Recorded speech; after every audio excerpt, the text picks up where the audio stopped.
This episode is brought to you by Indeed. Stop waiting around for the perfect candidate. Instead, use Indeed sponsored jobs to find the right people with the right skills fast. It's a simple way to make sure your listing is the first candidates see. According to Indeed data, sponsored jobs have 4 times more applicants than non-sponsored jobs. So go build your dream team today with Indeed. Get a $75 sponsored job credit at Indeed.com/podcast. Terms and conditions apply. Don't chew on that, Max. Cooper loves that chew too. Oh, now he's into Cooper's food. Wow, he is loving it. What do you feed Cooper? Blue Buffalo Life Protection Formula. He never leaves a crumb. I love it because it's made with high-quality protein, nutrient-rich fruits and veggies, and wholesome whole grains. Looks like we're switching to Blue. Blue Buffalo foods are made with the superior ingredients your dog needs to thrive. Can your dog food say that? Visit feedbluefood.com to learn more.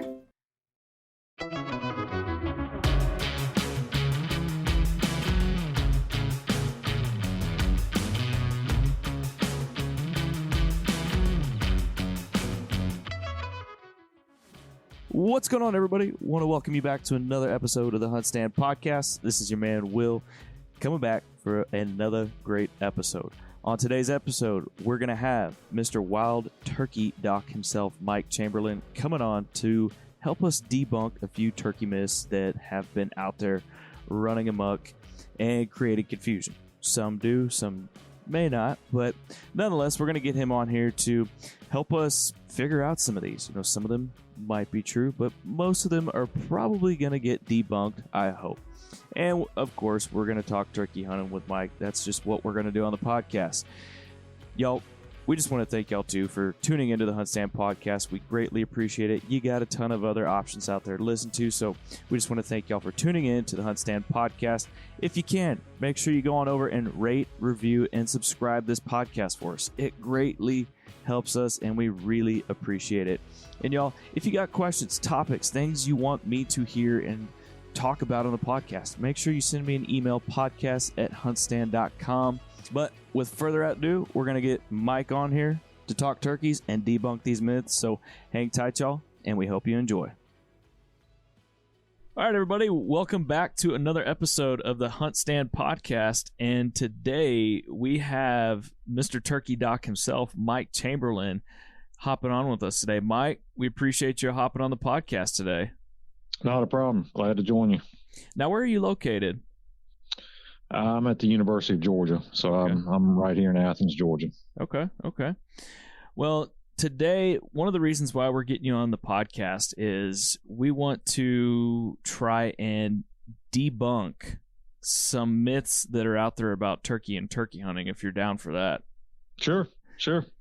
Well, Mike, first thing I like to do to get this podcast rolling is I like for you, the guest, to kind of give myself and the listeners a 30-foot tree stand view of who you are and just a little bit about your background. So tell us about yourself. Yeah, so I'm a faculty member at the University of Georgia. I've been in academics for about 25 years now. Been studying turkeys really since I was a graduate student back at Mississippi State. I grew up in Virginia, just a suburban kid that hunted with his dad on the weekends, and went to Virginia Tech and got a degree in wildlife science there, and then was lucky enough to get a gig in grad school at Mississippi State. So I did my master's degree and my PhD degree there, both studying turkeys, among other things. And I was fortunate to leave MSU and walk into a faculty position at Louisiana State University, where I worked for 10 years before I came here. And I've been studying turkeys ever since 1993, really. So it's been a good career. I've been very fortunate, and my hobbies are pretty simple. I hunt and fish, and that's pretty much what I do with my spare time. I like to be outside. Not a bad way to spend your spare time. So who got you obsessed with turkeys, or just who got you obsessed with hunting in general? Well, my dad was the prototypical weekend warrior.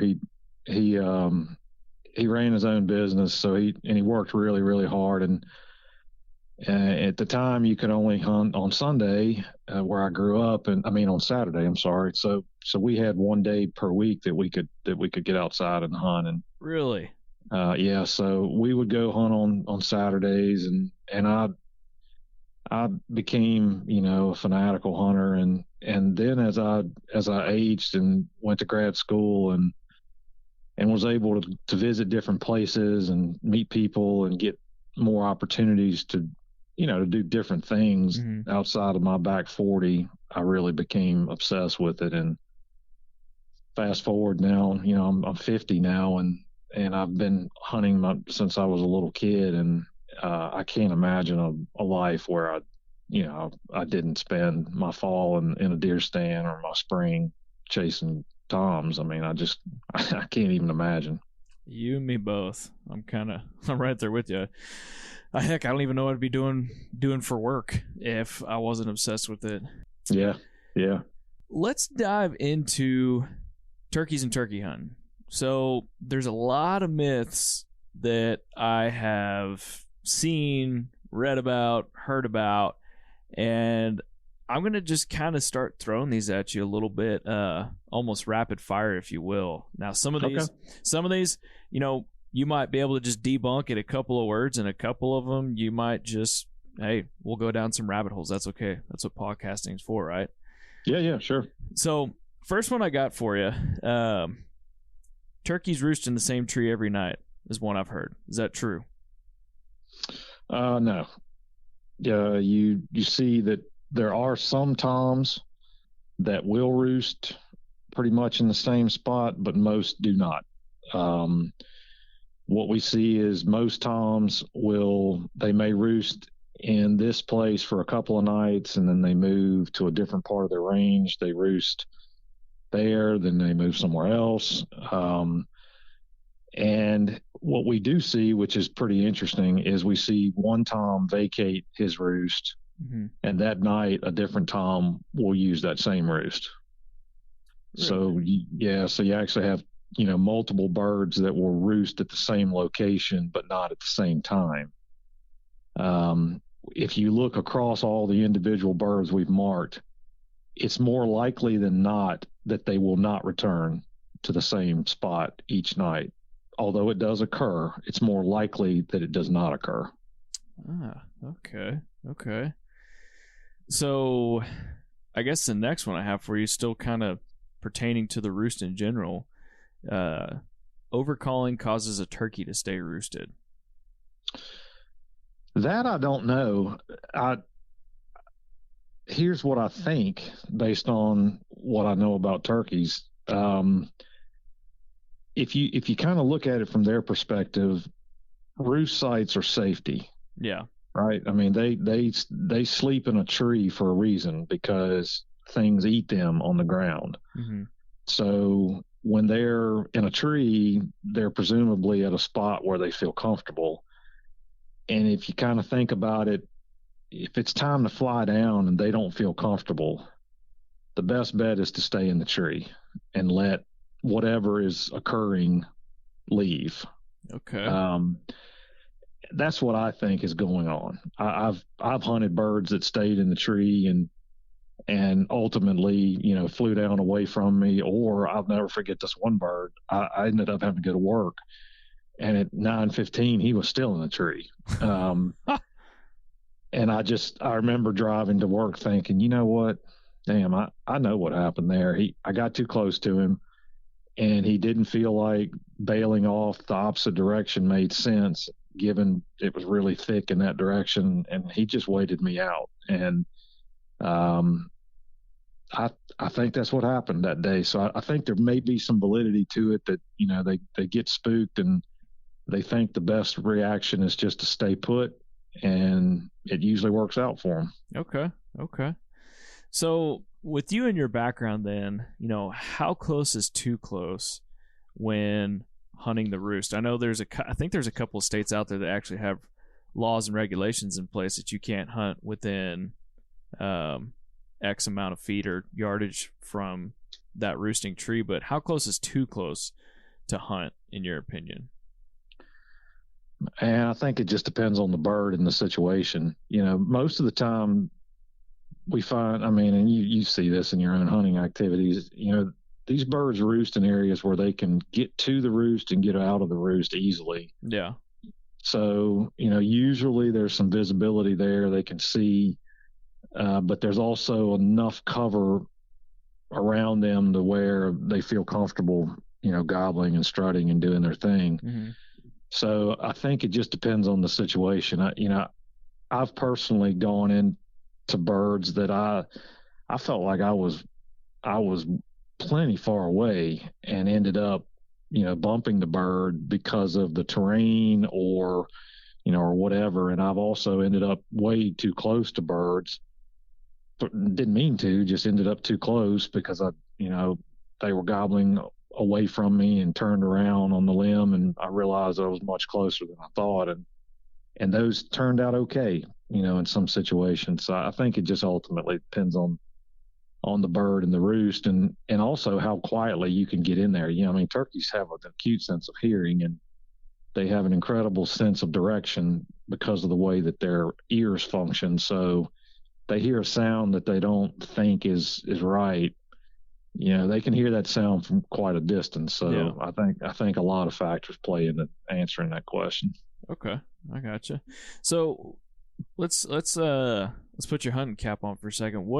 How do you like to approach hunting birds on the roost in the morning? I tend to be the guy that if I know something about the property that I'm hunting, I tend to try to end up putting myself in a position where I'm somewhere they want to be, or I'm in a direction that I think the bird is logically going to head when he flies down. And so I don't try to get right up under him. I try to stay far enough away to where I can make a subtle call. He can hear me, but he's got to fly down and travel a little bit to get to me. Okay. And I think I've done that because, I have been bitten by I got too close bug. Yeah. So that's the way I tend to hunt. I've never been one of these guys that tries, let me get as close as I possibly can so that when he flies down and his feet touch the ground, I'll be able to shoot. I've had that happen a few times, but I really didn't mean to. Yeah. I tend to be someone that stays a little farther away and puts myself in a position where I think they already want to be going in that direction anyway, which, sometimes takes some scouting to do, but that's kind of the way I approach it. Okay. So this next question I have, I'm conflicted about this one myself because I've had this happen to me. I hunt on a small piece of private property in Texas. It's where I'm from, where I live. And we had some neighbors come in and they put in a high fence back behind us. We used to be all low fence until then, and kind of took away the turkeys because there was a creek that runs through this property and they roost on that creek during the spring. Well, right now they're all over the game cameras eating food and everything. But this one says turkeys won't cross fences. And the reason I lead to believe this one from a personal vendetta is I've called these birds up to this fence 100 different times. I can get them to gobble their heads off for 15, 20, 30 minutes, and they will not roost over this dadgum fence. Yeah. I've seen this play out in a number of circumstances. I've hunted on properties that either were high fenced or had a neighbor that was fenced. Mm-hmm. And I've hunted birds a lot in situations where it was low fenced, like just barbed wire type fence. Yeah.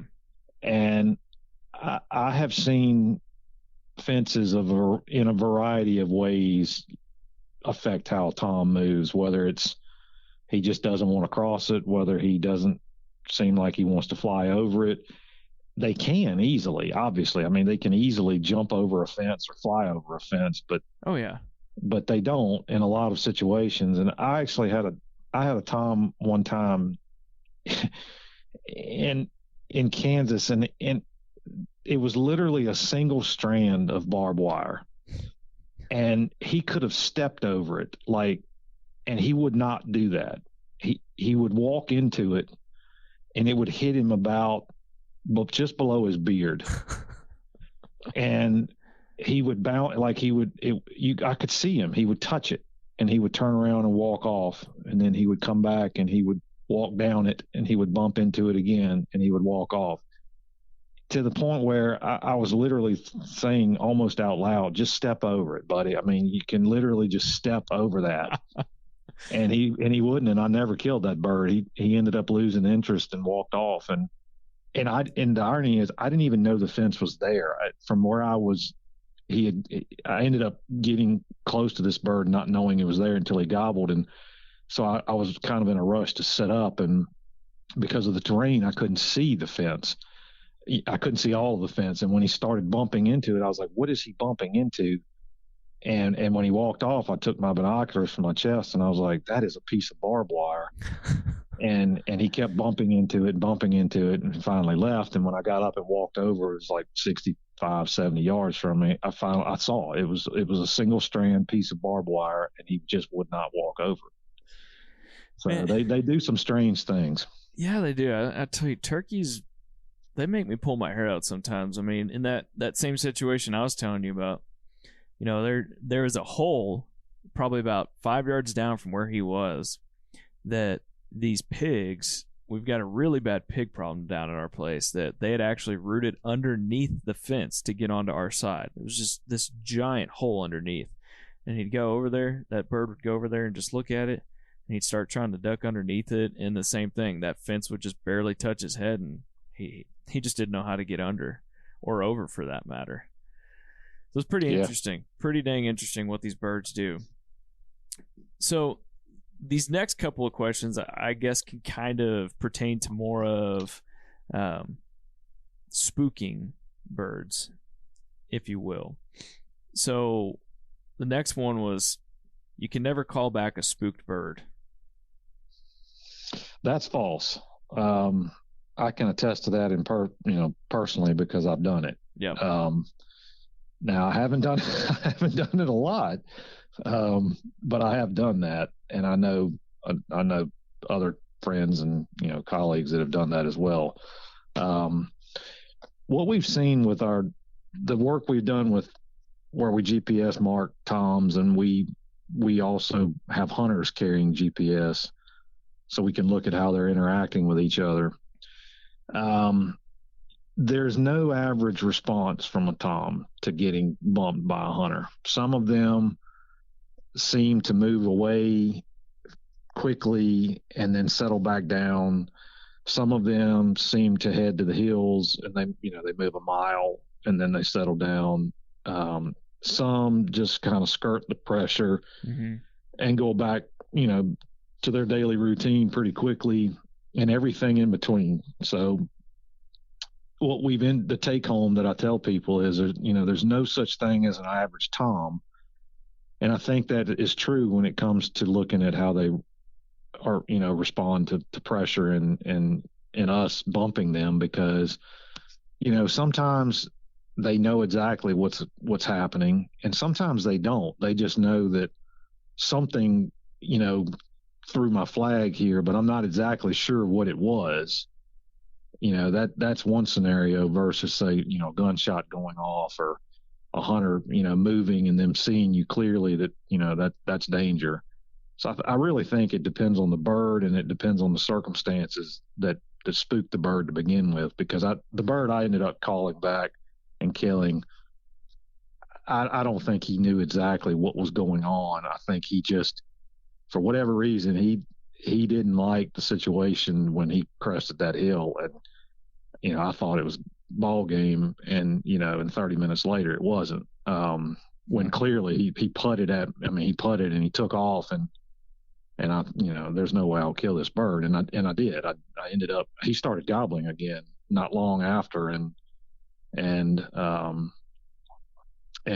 like I said, I went after him and killed him. But that certainly that's the only time that's happened to me, actually. Okay. So the next one then is, there's a myth going around that says that when a group of gobblers come in, one gets shot, that group of birds will not regroup for weeks. That's false. What we see is those groups of toms are in social groups. So, those birds know each other. They have an established pecking order or dominance hierarchy, if you will. There's a dominant bird, and then there's a second, a third, or whatever. And they've spent a lot of time around each other. They know each other. Could you shooting one of those birds kind of disrupt that? Sure, it does. But just the act of removing one tom from that group doesn't usually result in them disbanding that group at all. In fact, you'll often see they just continue about their business and, missing one.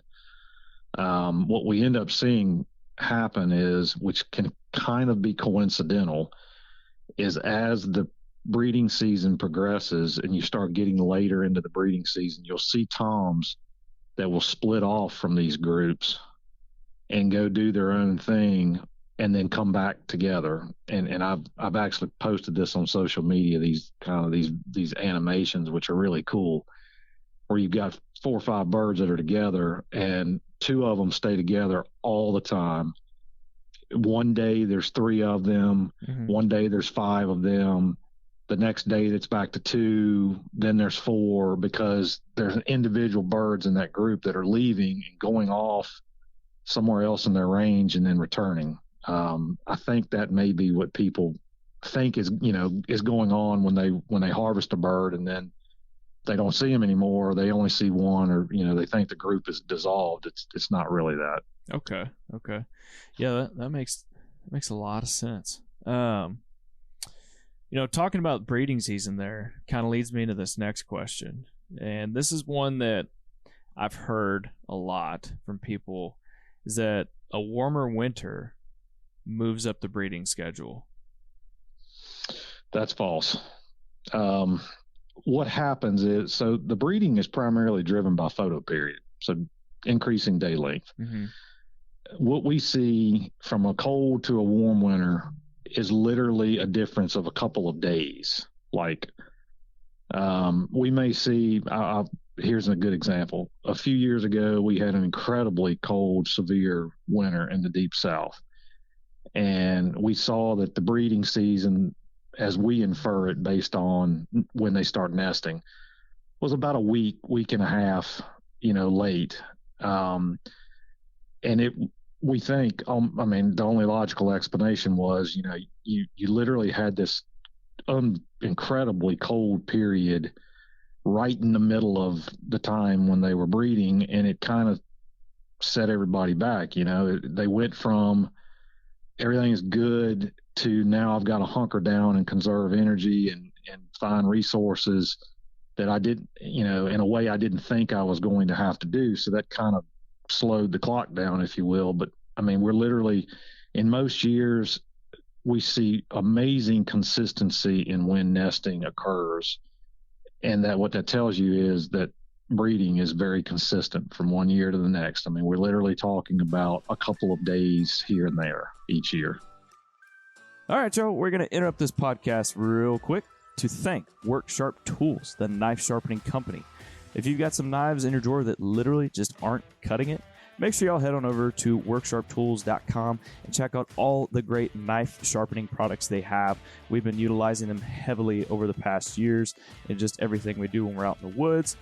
I keep one right next to the cleaning station whenever I'm cleaning up a deer, turkey, whatever it may be, because it's inevitable that I'll have a knife that gets a little bit dull, just isn't doing the job, so I can sharpen it real quick and get back to what I'm doing. So if you can, head on over to worksharptools.com, check out everything they have to offer, and we're going to get right back to the podcast.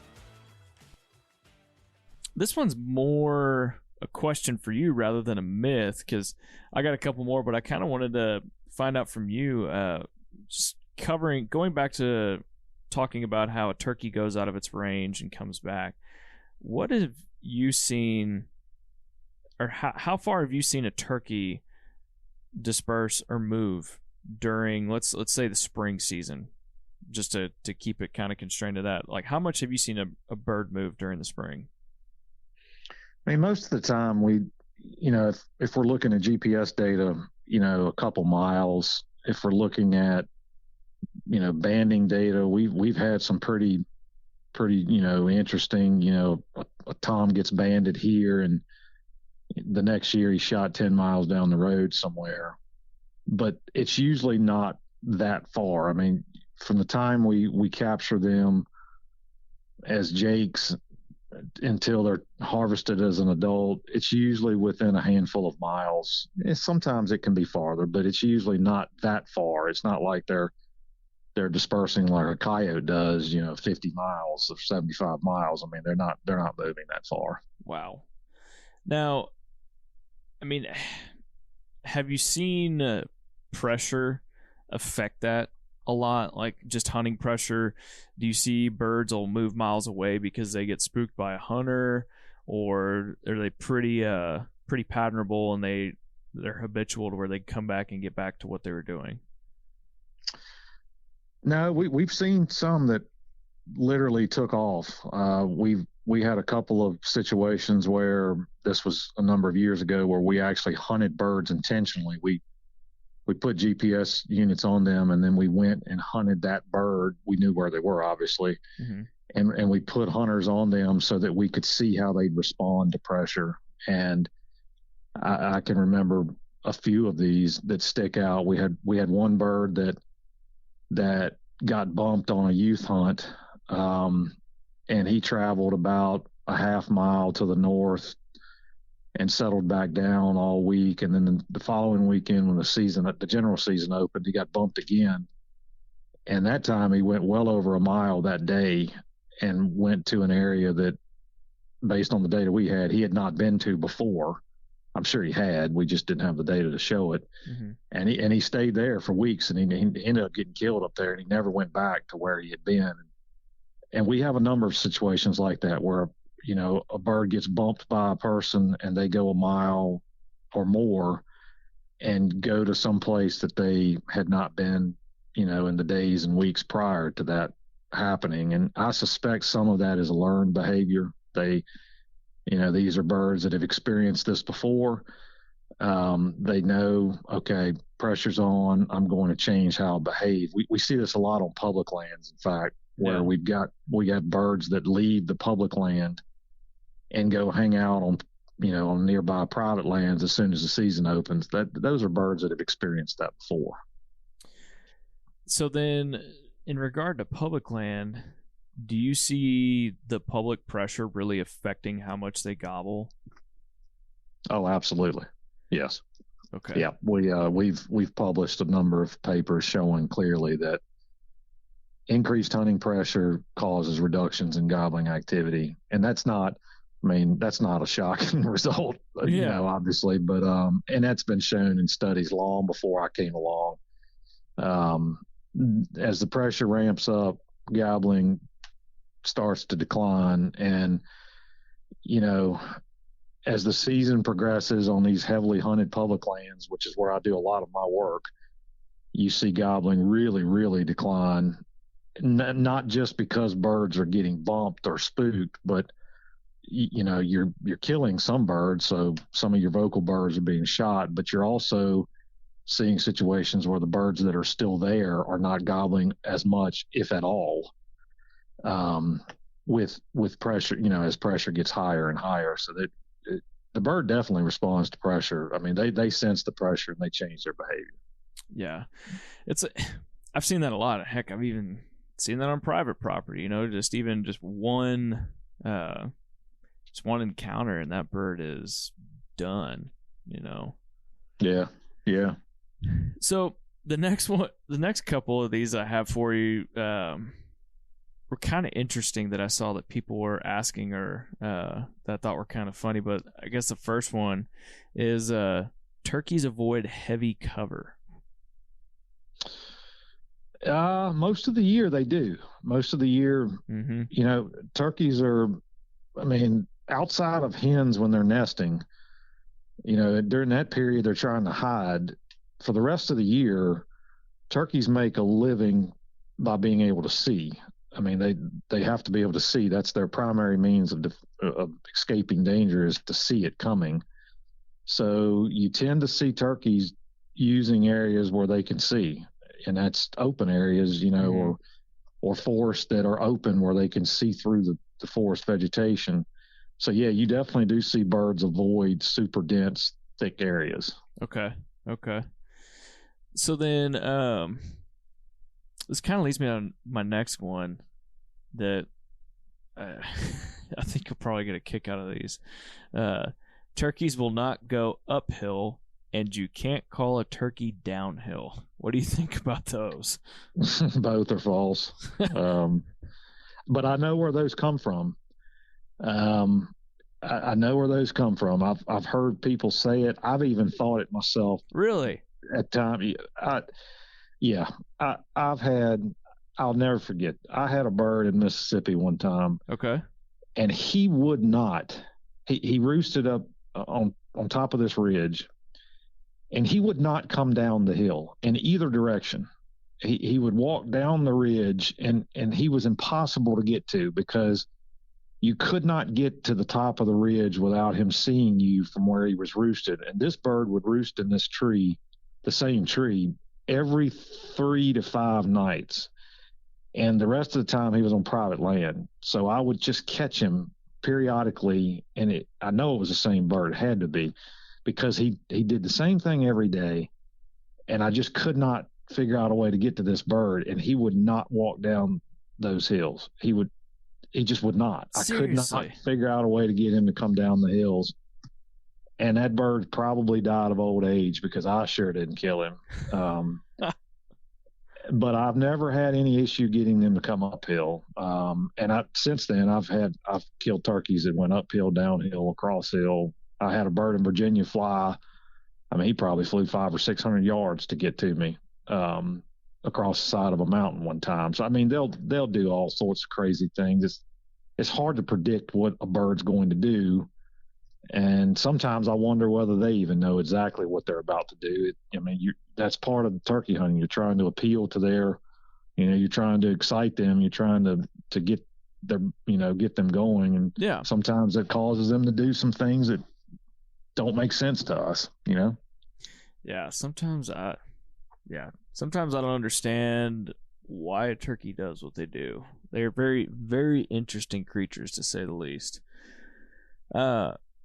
This one I've seen before, which I could actually debunk this myself, but I want to ask you why people might think this, but turkeys only gobble in the spring. Yeah, no, they don't. They gobble year round.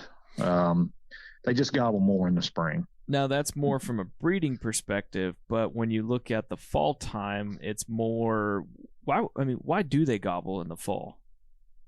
We think that that's more of a dominance issue, where you've got birds that are still, they're trying to sort out their dominance hierarchies, and they'll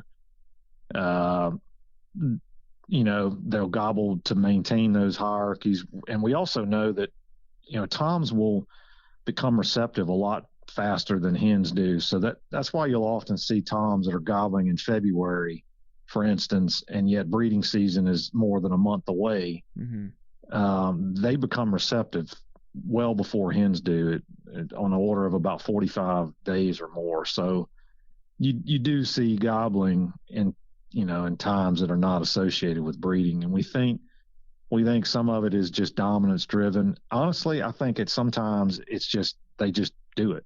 I've heard birds gobble in the fall. In fact, I had a bird in Virginia one time that came to me while I was deer hunting, and he was gobbling his head off, and he was by himself. Really? Yep. He was gobbling like any spring morning, and he was by himself. He walked right by me.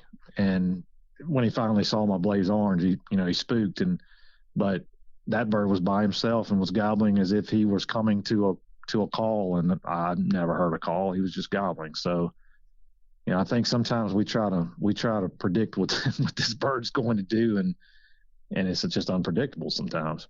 Yes, they are. Yeah.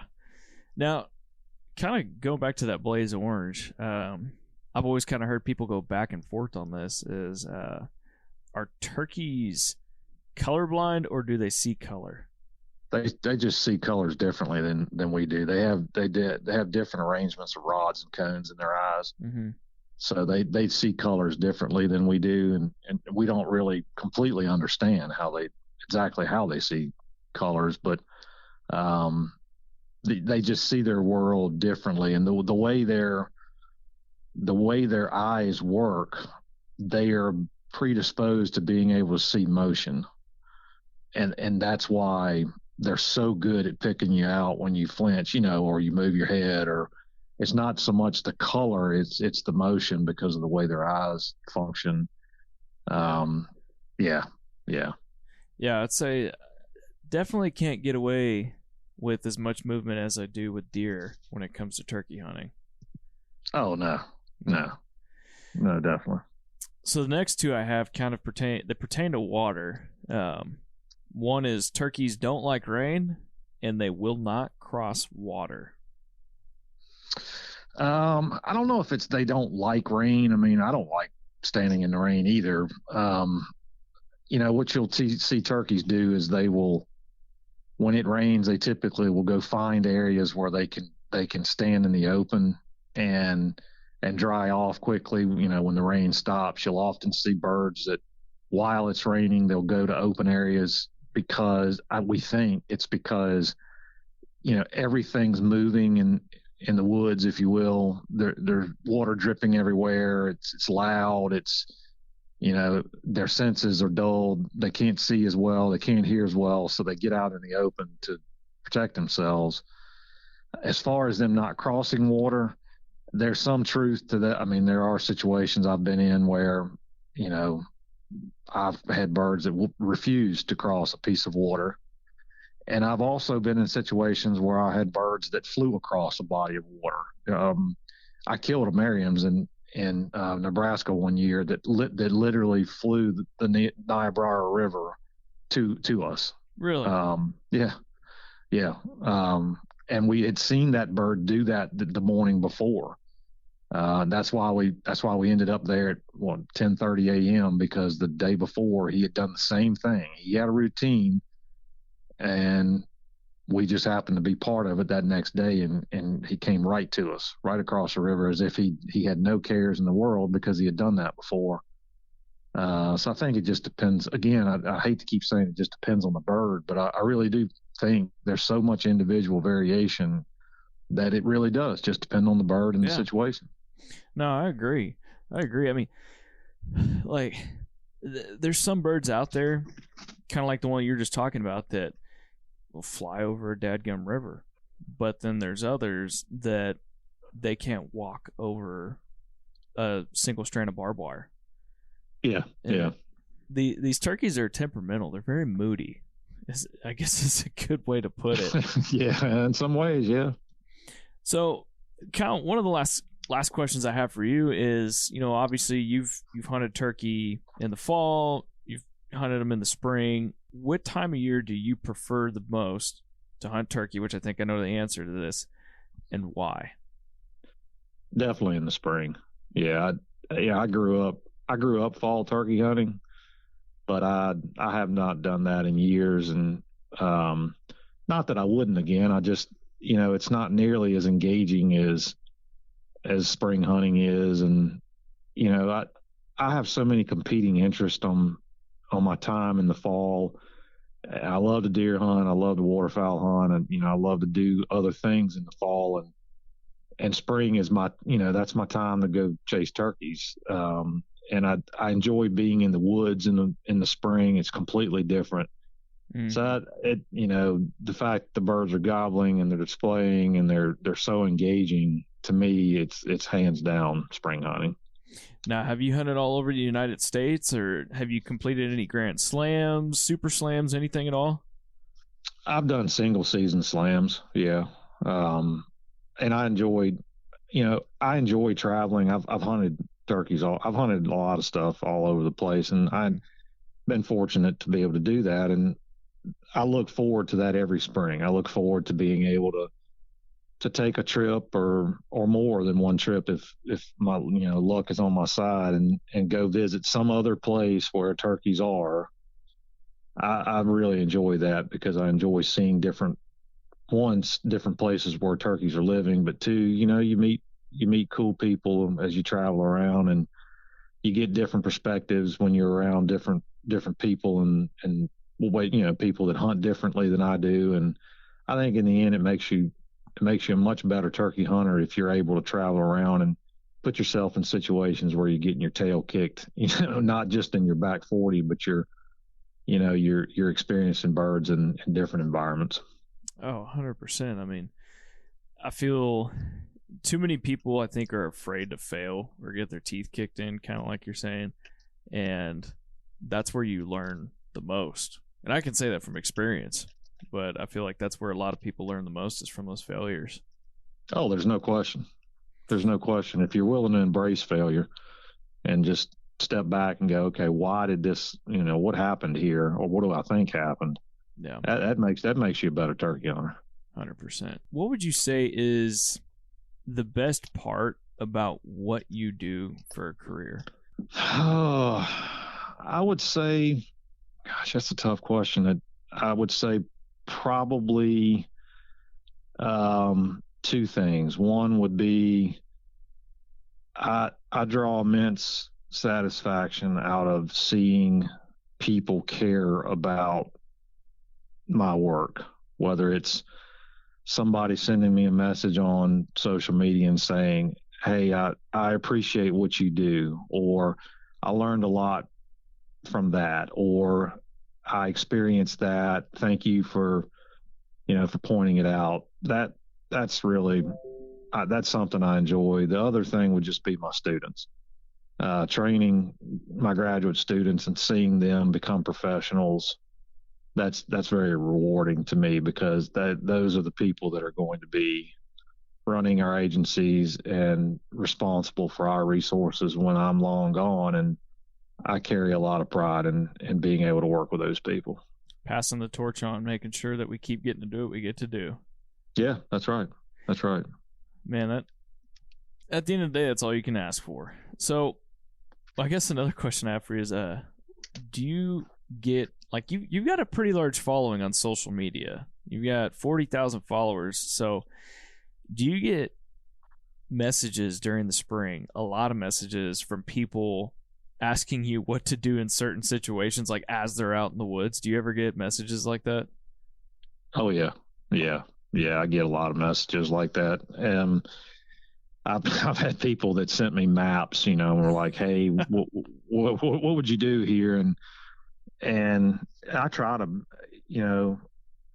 respond to every message I get. I honestly, it's impossible, really. I mean, but I try to respond to as many people as I can because I know they're contacting me because they value my opinion, and I appreciate that, and I don't want to overlook that. But sometimes I just can't. I can't. But yeah, I get a lot of those. I get a lot of hunters that are new hunters to turkey, to the turkey hunting ranks, and they haven't killed a bird and they're trying to figure out, what they're doing wrong. And I'm always, more than happy to help people like that because I remember being there. I remember, getting my tail kicked every single time and being like, what is it going to take for me to get over the hump here? And, and I finally did. And that's, what hooked me to the sport. And so I know where they've been. And so I try to help when I can. Yeah. That's all you can do. That's pretty awesome that you do that because I know there are some folks out there that just they don't even respond to DMs at all. But the fact that you take the time to do that speaks volumes. So I know, like you said, a lot of people respect that. Yeah, and I wish I could do it.